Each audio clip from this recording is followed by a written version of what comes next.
माझ्या दृष्टिकोनाने जर बघितलं तर आज मला महाराष्ट्र राज्याचं उपाध्यक्षपद आदरणीय दादांच्या आशीर्वादाने भेटलेले. अण्णा आणि दादा हे म्हणजे एकाच नाण्याच्या दोन बाजू असल्यासारखं समीकरण आहे, महाराष्ट्रात प्रसिद्ध आहे.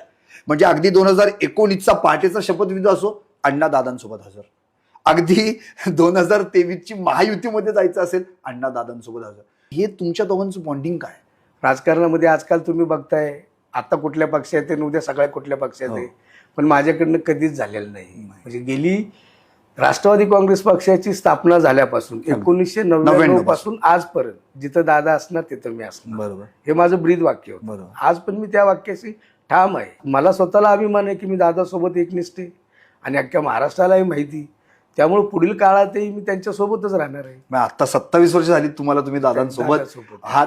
27 वर्षांचा इतिहास तो सगळा. तुम्ही माझा इतिहास पाहिला असेल. आज मी जरी एवढ्या मोठ्या पदावर असलो तर मी जमिनीवर आहे. 40 वर्षांच्या इतिहासात पिंपरी चिंचवडला ना राज्यमंत्रीपद मिळालं, ना कॅबिनेट मिळालं, पण तुम्ही एकमेव असे व्यक्ती आहात जे तुम्हाला थेट मंत्रिपदाचा दर्जा मिळाला. पण मी माझं भाग्य समजतो ना, शेवटी एकनिष्ठतेचं बी फळ आहे.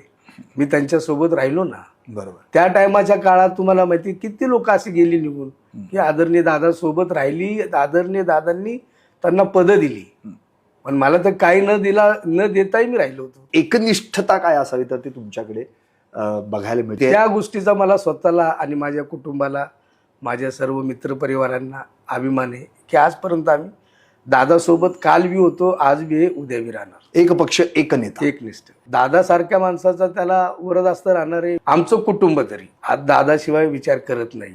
मी त्याकरता मलाही ठाम विश्वास आहे की माझ्याच पावलावर पाऊल